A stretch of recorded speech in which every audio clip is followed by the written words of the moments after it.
Morning, Steve. Morning. Long time no see. It has been, yeah. How you been? Good. I figured you must have been busy when things got quiet for a while there. I'm like, Yeah, oh, it he, it it just blew up, man. I'm not kidding. It's like, holy crap, where's all this coming from? And everybody's from out of town. I told you before how many people vacation down in Florida here in the summertime. It's just been unreal. So so have a lot of your bookings still been coming from FishingBooker then? every one of them, yeah, Okay. Well, that's good considering that like a month and a half ago we were thinking like, oh man, you're yep, 3 pages back or whatever. So no, that's a good thing. Now, yeah. since you've started getting these bookings and stuff, have you noticed that your ranking is going up for your area? I haven't paid attention to it. Um, as far as the ranking goes, I just it was coming in because like you suggested, ask people, ask up front, So I've been asking, why'd you pick us? And a lot of it's been the size of the boat because people wanted something more comfortable. I had one that takes him. He goes out fishing a lot. He's from another state. Comes here every year and goes fishing. He's got one captain he likes going with all the time. His three adult sons are coming. He goes, what sold me is you put on your little caption there that you videotape our experience. We've never the three adult sons never fished together in the Gulf, so that was the deciding factor. So Oh, you cool. never know what that little trigger could be, just enough enough influence to get them to switch. Or Yeah. Which it's interesting because for you, it really does seem like your boat size is a huge persuading factor for yeah, people, yeah. uh, which yeah, that's definitely a good thing. Now, how did you handle that trip the other day? Like where you said that your steering went out. Was it towards the end of the trip, or did you guys have to come in early? It was actually because I was having problems and had the steering fixed. And me and one of my other friends, we went out for the day to go fishing just to make sure everything is working. Because I had steering problems. I came back in and I had a mechanic come over, work on it, fix the place, and then I was having I wasn't sure, so I went out. We After we fixed it, I took the boat out for 3.5 hours by myself, played around with it, shifted, dude, everything was working fine. So I had a friend of mine and my other neighbor. Let's go out. We're gonna go 30 miles out in the Gulf. It was so rough. We got 2 miles from shore, and it was just the boat was just going like this. No, we're doing 9 miles an hour. We're not going 30 miles. So Yeah. we went out to we had like 8, 9 miles at the farthest, and then we said, okay, we're gonna go another 4 miles out because the weather seas have calmed down, and nope, put it in gear, and it just everything locks up. Especially when you're driving back, when you get two engines, it's not bad to steer with just one, except when you get under the bridge and you get trying to go like this, all of a sudden the steering locked up and you can't do nothing. And you're like, we're this close from hitting the piling. So he shoves it in reverse and damn near hit the back of the pile. So yeah, but everything was good. Um, so I had the mechanic come over and looked at, oh, it's a sensor. I had a steering sensor replaced. Oh, it's a sensor. Well, but he didn't test anything. So I got down there playing around, YouTube in it, switching cables, and I went over to talk to the local marina, and they said, "No, try this and switch it. If you switch it, it's still acting up. The cables reach. I got electric steering in my boat, so if it switches, it's still acting up. It's that sensor box, that $2,100 steering sensor box, and that's what it turned out to be. So Yeah. So so were you able to reschedule all those trips, or did you have to actually cancel I some? had to cancel because they're all out of town. They're only in town for that week.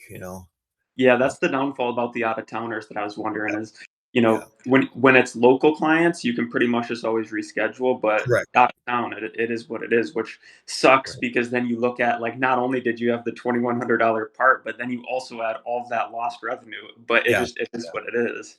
yeah. No, yeah, you can't control it, and the weather's not been very good anyway. So like I had a scheduled trip for Wednesday, canceled it, but it was so rough, nobody would want to be out there anyways. So, especially if you're not from this area, you don't know what to expect. You're not fishing on a river. It's Yeah. How has like the content side of things been going? Are you still like clipping some of the moments from out on the water and posting them like I on I Facebook? I have I kind of haven't posted anything in probably a week just because I got with so much other stuff going on between getting the boat fixed and planning trips. I'm actually working on some more today, some more clips. I got a little clip being towed back from sea tow. The joys of owning a boat or ship, things like that. Just Yeah. something to get some views. So Yep. Now,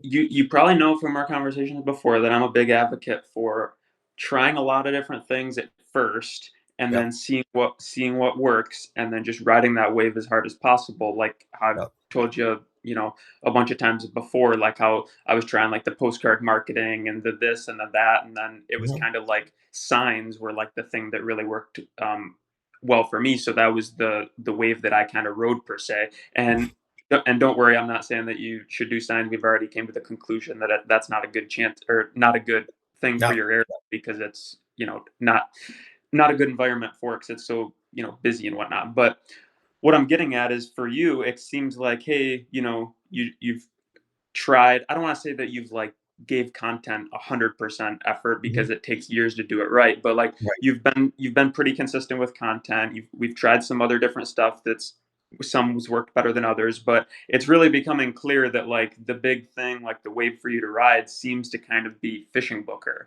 mhm, which it's kind of a double-edged sword a little bit because you know a great way. I heard this analogy the other day of kind of like what fishing booker is, and I'm like, oh, that's good. I gotta use that. So I'm kind of stealing it for my own sake. But fishing booker is kind of like Airbnb and stuff like that in the sense that you know if somebody has a house that they want to rent out, like on Airbnb or VRBO or whatever, like imagine if those sites didn't exist and you just had to like promote this rental house. Like it would be way harder.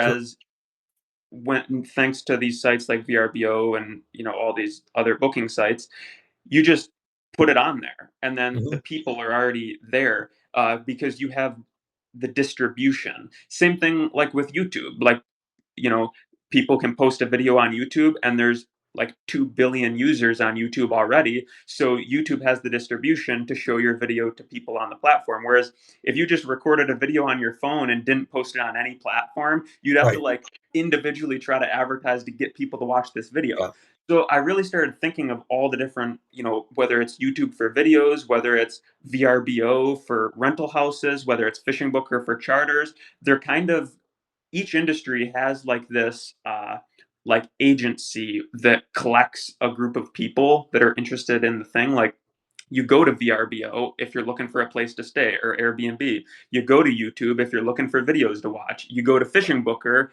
if you're looking for a fishing charter to book. So all that to say, it is a very good thing because it mhm, takes the pressure off of you to do advertising like on your own per se, correct, for all the reasons that I explained earlier. But the bone that I still have to pick with it, Fishing Booker especially, is that you don't necessarily own that advertising channel. And all it takes is one little change, one little, if they literally, one little change, if they change the filter to where people can't sort by boat size or something per se, all of a sudden that could literally if 80 to 90% of your trips and revenue is coming from fishing booker and they make a filter change that hurts your mhm, ranking, I mean your business could literally get cut in half or mhm, more. yep, So that's the thing that always scares me about not owning the advertising channel. Whereas if you're getting customers, whether it's via signs, whether it's from whether it's all the things that I've talked about before, you yep, own that strategy per se, whereas there's nothing that can happen overnight where that could get taken away from you. So I know that I'm kind of just ranting here, but I wanted to kind of frame that and put it into perspective a little bit for you just so that you are aware. Like keep writing. This is my opinion of mhm, what I would do if I was in your shoes. Is I would keep riding the fishing booker wave. I would keep like optimizing it for what people are looking for. Like when they keep telling you that the boat is important and that the fact that you mhm, record videos is important. You use all that feedback from people that just keep making your fishing booker profile look as attractive as possible so that you can just keep cranking in the bookings. Yeah. Because obviously it's working. So I just want you to keep in the back of your mind that like what's happening here is that uh you know what I mean? Like it's kind of risky in its own Mhm. sense. Oh, yeah. No, yeah, I can see that happening. I have booked 2 off the website, but everything else has come through Fishing Booker. But you know yourself, when somebody goes to search fishing in a different city, that's the first category that pops up, or first listing Fishing Booker pops up, you know? So, and Yeah. What's your commission set at? Have you played with that lately? 20%. Okay. Mhm. Yeah. You know, one thing I did notice about Fishing Booker too is however they collect reviews seems to work very well. Like Mhm. the amount of reviews that people leave, like even if I forget to ask or something in the past, like Yeah. Fishing Booker must really like follow up with emails or something to get them They to leave they a review. they do, that's what's good about it, and say, when I had to cancel these trips, I typed in there, sent the customer message, and I put in, Fishing Booker, the reason why, and they got canceled and refunds right immediately. So, Yeah. that's what's kind of takes that, because did have one reach out to me and can't, "Well, how do I get my deposit back?" I said, "It's getting taken care of," so, which is good. They keep the communication going, and the customer doesn't have to really worry about, okay, what happens if I don't want to get scammed or something like that. So Yeah. So I guess with that said, like with the Fishing Booker thing and whatnot, like with the amount of trips that you've been doing, like say over the past couple weeks or whatever it's been since things have started to pick up, like is that kind of like your comfortable spot, or are you still kind of like you want a little bit more than you're getting, or is like a handful of trips a week like you're kind of good with what you got at this point? right now, with especially with the weather, it's been so bad. I'm good with, I'm getting 3 or 4 trips a week, and I'm good with that. Once the weather calms down, now, because I know in July that's going to slow off from that, because we're not going to get as many tourists coming down. We got a lot of the locals coming down, and we do have a lot of people from, southern Georgia, Tennessee, that come down for a long weekend through the whole until the first of the year. So, but I just got to figure a way to reach them people. So, Yeah. How much longer do you think you have in busy season? Like another month? yeah, month and a half. Okay. Once school goes back into session, everything just kind of everybody goes on, in silent mode and just about anything. So, but Hmm. I did book a handful of trips last year through Fishy Booker in September and October. So, What do you think that the next well, first of all, I just wanna say that, like, your slower season probably won't be as slow as in the past now because correct. since you've got momentum with Fishing Booker now, Right. uh, if you got 2 bookings, like, on Fishing Booker on a slow month last, like, it wouldn't surprise me if it's, triple that now just because Yep. Fishing Booker is kind of a game of momentum, and once you start getting momentum on they Yeah. start, like, recommending you more, but one thing I wanted to ask is like what do you kind of feel like you want to work on next as far as like are you just kind of gonna keep on sailing and just run the trips through busy season and once things slow down then kind of try to figure out things or are there things that you're kind of got on the back burner that you want to work on now or just where are you at like as far as like your journey with that stuff? Right now, I think I'm just going to run with what I've got going coming in, because I don't know what else I'm not sure what else I could do to reach people. Whether start looking at trying to reach people locally. Yeah, which I agree. That's kind of the phase that you're in right Yeah. now. Is like, I always say it like you have two ways to like manage your time as a fishing guide, and it's Mhm. either ideally you want to be spending all of your time out on the water and not have to worry about any of the advertising and Yeah. stuff. But when things slow down and you're not spending as much time on the water, you just replace that time that you Mhm. would have been spending on the water with, you know, trying to promote and get out on the water more. So it's kind of Right. like a teeter totter where Yeah. like, if yeah, I'll just leave it at that without going into too much detail. But yeah, I agree with you. Like when things slow down, obviously you'll have more time to, Mhm. focus on different, more creative like advertising strategies. And then when things get busy again, then you don't have as much time to advertise. It's just kind of like an Right. equilibrium that you're always trying to balance. Yeah, yeah.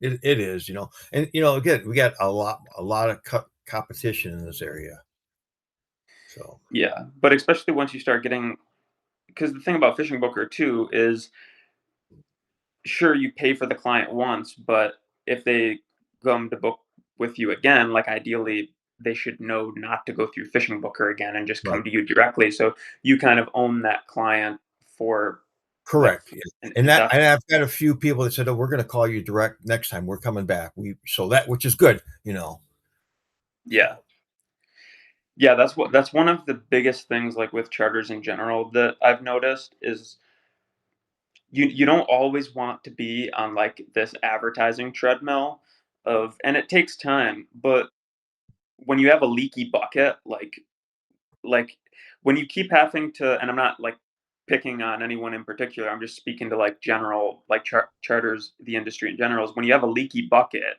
like when you get a client and the client never comes back again, yeah, it's like it's kind of like a one-time sale. Like really the most successful charter businesses and captains that I've talked to, they don't have a leaky bucket at all. It's like they have super high repeat business, which mhm, is which is really like the golden goose of it all, because those are your most loyal customers that keep showing up. And like eventually, you get to the point where it's like, all right, if one out of three people that book a trip with you become repeat customers and on average will fish with you once a year, for mhm, indefinitely, however long, then it really just becomes a math equation of like, okay, well, if I wanted to run 100 trips a year and one out of three people become repeat customers, you really just need to do all the advertising legwork in the first couple of years to run 300 trips, because then right, out of the 300 trips you'd get 100 yeah, repeats. So it really just becomes a math equation. But when it gets to the point of, I don't know, because I don't have as much experience to be fully transparent with all of the out of state stuff. So I would be curious to know how all of those out of staters, how loyal of customers they can really be, because I think with a local business where you're taking people that live in your same town, yep, that can really be a loyal customer. I mean, there's been people that I've taken out, handful of times in a single year, 3 4 times in the same year, so that's like a really loyal customer. uh, and then there's everything in between. But what's your thoughts on like how loyal people from 1,000 miles away could actually it's be, like it unless you the make you vacation make you make a good uh, point because I asked people and then I had one, "Oh, yeah, we're gonna come back here," but what happened is they came to Panama City this year. Last year they went to Tampa or Clearwater, so they don't come to the same city. Some come to the same city every year, and others like just to try different places. So yeah, yeah, because I think in like I'm just thinking in my head of my own experiences, like when I've went different places, is like there's there. So my grandparents live in Florida, and I've been going down to visit them every year for as long as I can remember, even with my parents and stuff like that. And there's just one charter captain that we kind of always go with, because we go to back to the same, to the same town, same yep, everything. But I've been to other parts of Florida and other parts of the country and stuff even, where I've loved the captain. I'm like, dude, I wish I could come back again, but it's yeah, just like I can't go back again no matter how much I love yep, them. It yeah, If I'm not like going back to the city. And sure, I guess like I could make a special trip for it, but like the truth is like unless there's some other, whether it's family, whether it's work, something that's bringing that customer into your area, then they're like, oh, I might as well book a charter with Steve. Like I'm already here. Like that's what uh, that's what kind of makes the difference. So to your point, I think it kind of just depends on the situation. Some people might just be in the area on vacation and never come back, even if they have a great experience with you. They just aren't going to come back. Whereas other people might be, they come to visit family once a year, they come down for work once every 6 months or once every quarter. Like those are the people that could become, your clientele. correct, yeah. So I'm just trying to think of any other angle, but I feel like that's, it would be nice if Fishing Booker told you like what your conversion rate was, as far as like the amount of people that click on to your Right, like page there. Yeah. versus the amount of people that actually book? Because I would be Yeah. curious what that is. Yeah. Because a friend of mine, he's farther north. He told me, he goes, don't go on your website don't go on Fishing Book, or you're on not logged in your own place several times, because it shows all these people looking at it, but no conversion. So that brings your ranking down. So if you go to your own site 10 times and never book anything, it brings your ranking down as far as. Oh, interesting. Okay. Or I you have hey, tell your friends, go check this out. They go read it, look at, oh, this is cool, but never book anything. So there's your conversion rate, you know? Yeah, I don't think I haven't heard that theory with websites. I don't think that that No, probably but matters with with websites as fishing much, book, yeah, but yeah, with Fishing Booker, I they would have to have some sort of system installed in the back end there, but it's definitely possible, and it would make sense because that would be serving their own best interests. And sure, a business with a low conversion rate means that Fishing Booker isn't making as much money off them, so they're naturally going to want yeah, to promote people with higher conversion rates. correct, yeah. So Yeah, I've heard that with content too. Is like when people like make a YouTube video or something, and then they you know share it to a bunch of people that just click on it and watch it for 30 seconds and then right, click off. right, Is it hurts your watch time? So then the algorithm is kind of like, oh, people must not be interested in this video, and then it kind of ends up yeah, shutting it down a little bit. But yeah, so. are you doing so on Fishing Booker? There's the option where you can toggle on for pay in full. Do you have that toggled on, or are you doing just deposit and then cash on the day of the trip? So far, everything with Fishing Book has been deposit and pay the cap when you're done, and majority of them will pay the balance the day before on Fishing Booker. I've had a couple that will pay me mostly the credit card, because I take credit card right on the boat, and they pay me that day, but most of them pay the balance the day before. Okay, to give you an idea, the customer I told you that booked a trip in a couple of weeks from now, only because him and his 3 adult sons want me to video it. He put on Fishing Booker, put a 20% deposit down, went back a few days later, paid in full, and added a 20% tip, and never been on the trip yet. Yeah, whenever somebody tips before a trip, I remember that. That's Yeah. like, how in the world you don't know how the trip's gonna go yet? Yeah. But it's like, and maybe they feel comfortable because they're dealing online, that just, well, let's pay ahead of time, because I don't, maybe when you get there, they're not going to take a credit card. Maybe they only take cash. Maybe if there's a problem, they can't get repaid back, whatever. But yeah, I've had majority of them pay in full before the trip starts. Not at first, a book a deposit and pay the balance, the day before or the morning of. How are you accepting payment, like, with credit cards? Like, what platform are you using? Like, are you actually? Because you said you do it on the boat. Like, are you Yeah. using Booker on the boat, you I mean? I, I get my bank hooked up with a credit card processing right on my phone. Okay, because I was gonna ask if you've tried the Guidesley QuickBook feature yet for taking credit cards. It's That's it's confusing for me. Yeah, because I did have one, and I bypassed it because I had a hard time converting it. Only because I don't know. I can do it on my computer. I don't know if I can do it on my phone. Yeah, you can definitely do it on your phone, and if you Maybe I need to look more into it just to have, I mean, if you already got a system going, like, if it's not broke, you probably don't need to fix it, but Yeah, just so you know, like, if something happens with the current way you're doing things, like, yeah. there is a very easy way to do it through Guidesley, Okay. right through the app. I mean, people can tap to pay. You can manually enter their credit card. You can send them a text message to pay it. You don't have to pay like any crazy like 15% fee to Guidesley No, when you're no, doing it. I got a real low rate with my bank. Like Okay. 2.9% or something like that. It's low compared to, yeah, Okay.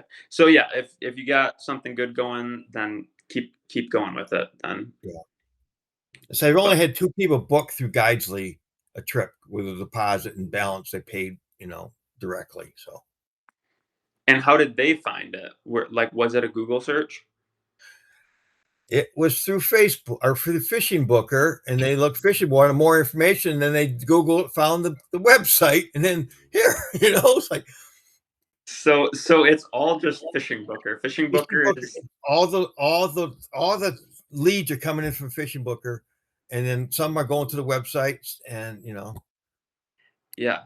It's definitely clear to just go all in on FishingBooker yeah, yeah. for now. For now, yeah. Yeah. I got another one in a couple of weeks that they live in Tech. They're from Michigan. They live in Texas, and they booked a trip with us at 6 in the morning, and they're staying over in Destin, an hour away, to drive that morning just to fish with us and go back. So Yeah, and something that I would consider also, like when I say going all in on FishingBooker, it means just like basically all of your attention is there like optimizing it, and it's not something that is like spending hours a day doing. It yeah, just means that uh like I said, as you get feedback, you can change your description and stuff, but like you also don't want to change it too much because it's clearly working. right, So what I would probably consider is if slash when you start to notice bookings declining a little bit, I would be curious what would happen if you bumped your commission, deposit, whatever, up to 25 or 30%. And I know that, giving a third of your trip away or whatever is right, a gut wrenching thing, but I would almost say, like, don't worry about it in terms of you don't right. have to do it forever. I'm just saying I wonder how much it would actually Yeah. help if you You, cranked it up another 5% or you, whatever. you and me had this conversation maybe a month and a half ago when it was really slow. We thought I was at 20. Should I go to 30? And then I thought about, and then a day later, I started getting bookings. Yeah, yeah, So yeah. Right yeah, now, just leave it. But what yeah, I'm saying is when things start to slow down, sure, since you've already got that momentum, I'm just wondering if you bumped it to 25 or 30%, if yeah. that would keep your momentum going even through the slow season. It would definitely be worth a try because Oh, the yeah, alternative. absolutely. Yeah, I agree with you. Yeah, absolutely. It would get me up to the first or second page as opposed to the third page. Yeah, and the alternative is, you're probably going to have to spend a little bit of money in advertising either way. So it's like, what's the difference if you give Fishing Correct. Booker an extra 5% versus like if you went out and spent, $1,000 on signs or postcards or some Right. other Sure. advertising strategy? You're kind of spending the money either way. So it Yeah. might as well. Yeah. I'm going to look at that when it starts to slow down a little bit. I think I might change that a little bit. Yeah. Just But no, for now, I think, you know, sounds like you're doing pretty good. Just, keep trucking. I don't want to give you like a bunch of different things to change around when things are going well. yeah. Basically just keep riding the wave for as long as you can. And obviously, if you still post on Facebook or whatever here and there, make some uh Yeah. adjustments to other things, like that's all fine too. But where this just popped into my mind real quick, what's going on with like your Google business profile? Have you noticed like much traffic on that? I haven't don't even look at it. Do you get the monthly report emails like where it tells you like how many calls you've had, etc.? No, but I've been getting pestered a lot with uh, phone calls, unlimited phone calls. Hey, your business is not showing on voice activated Google call. You know what I'm talking about. Yeah, And it's so spam. it is, and I tell them take me off that. Oh well, we can't because every time if you don't answer, we have to send it to your customer, your competition. They use that kind of verbiage. I said okay. It's so goofy. And I said, But well, how much? It's $100 to sign up and 12 or $15 a month for the voice active. No, I'm not. yeah, So, yeah. But yeah, okay. I think that's I think that's probably about all you need for now yeah, is just that. But I did have I did have something else that I wanted to talk about with you, I guess. But um, is it all right if I just like call you like a regular phone call, just because yeah. like these are like recorded and I Yeah, want yeah, to yeah, yeah. private. That's fine. And call me if I don't answer, I'll call you right back. But yeah. Call me anytime. That's fine. Okay, yeah, I'll call you probably a little bit later today, if not tomorrow. But I'll shoot you a text and make sure you're around or whatever in the Yeah, yeah, weekend. that's fine. Yeah, I'm supposed to pick the part. First of all, when I dropped the boat off to the marina, they said, okay, this steering part, we don't stock it. we can either call it, if it's in stock, we have it 3 days. If not, we got to call Japan and have it shipped from Japan, from Yamaha in Japan. And they called me and said, guess what? There's $2,100, but there's 10 of them in Atlanta. I said, well, I need one. Can you fix it? And they laughed at me. I said, yeah, just tell us you want me to order the part, you know? So Yeah. yeah, I had part, and the part coming in Friday, the boat will be done Friday. So, Nice. All right, yeah, well, I'll talk to you later and we'll go over okay. some other stuff, but yeah, moral of the story, fishing booker is your thing for now, so we'll ride Yeah. that wave. Yeah. Yeah. So, all right, Steve, we'll talk to you later. All right, Nick, take care. Yep, bye.